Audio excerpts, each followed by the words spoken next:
codziennie.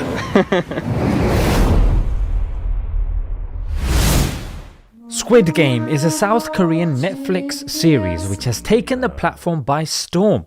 It is currently their most viewed show. But under the cool costumes, violence and innovative games, have we missed the main point of the series? Although I haven't watched the series, researching the concept and watching the YouTube summaries has proven fascinating. Why?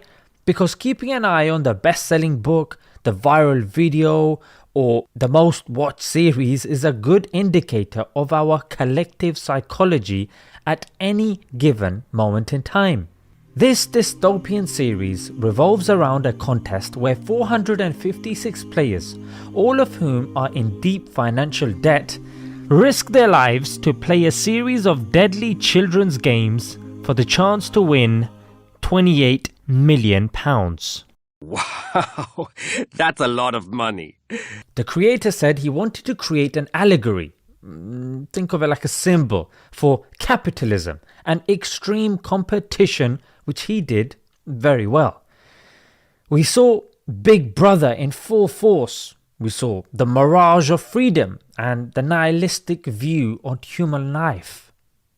Two main psychological experiments came to mind through the series, namely the Robber's Cave experiment, where competition arises from competing of resources rather than individual differences. We saw fan favorites like Ali. Yeah, you heard me, Ali, an actual positive Muslim character. But he was killed off despite being a very nice person. But I guess they were trying to show that betrayal became the name of the game when the competition called for it. You know that I will be better, that I will be stronger. Next, we have the Lake Wobegon effect. I think I butchered that name, but it's the human tendency to overestimate one's achievements and capabilities in relation to others.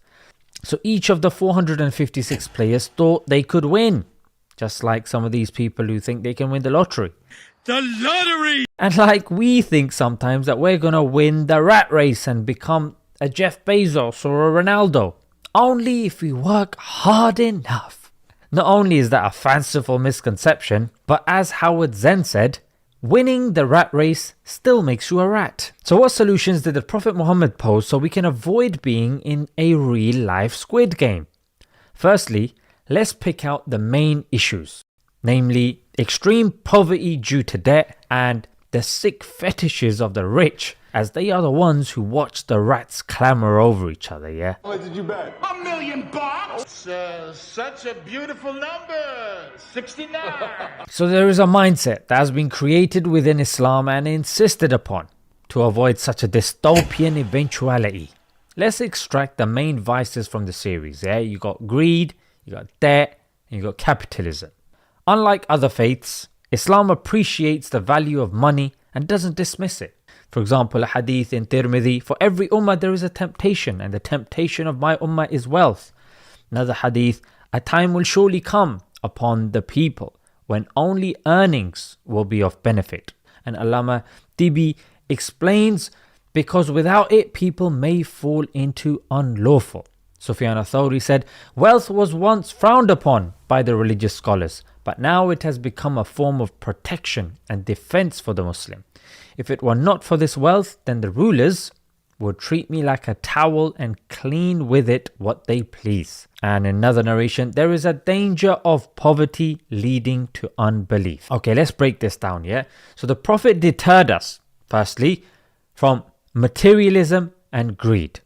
Yeah, so let's look at the first thing. Richness does not come from an abundance of wealth. True richness is the richness of the heart. Moderation in spending is half of one's sustenance. So you can see the general kind of tarbiyah that Islam is trying to inculcate within us is that of distancing yourself from extreme materialism. Number two, let's deal with debt, yeah? The average American has a chill $90,460 in debt. Whoever defers the debt of a poverty-stricken person or remits his payment Allah will grant him room in his shade on the day of judgment. Number 3, let's move on to fairness.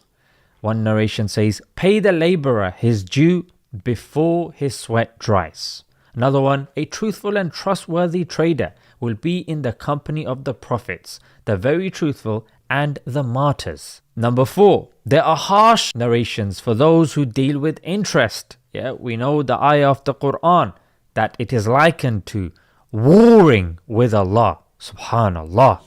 Yeah, that's enough to make our hairs stand on edge and give us goosebumps, because who wants to have a war with Allah? Another narration, interest, however much it might accrue, leads in the end to penury. Subhanallah. Then we move on to charity. Yeah, a simple narration, voluntary charity extinguishes the anger of the Lord and prevents an unpleasant death. So we are indeed living in very interesting times. Yeah, in past civilizations, greed was seen as a deadly vice, not as an admirable quality that makes the economy grow, as capitalism may have us believe. Subhanallah. From these narrations of the Prophet, we can see how practical Islam and how relevant it is for all ages, yeah, and all times. This Squid game has a lot of profound messages which we can dissect and cover. Alright guys, let's leave it there until next time. Assalamu alaikum.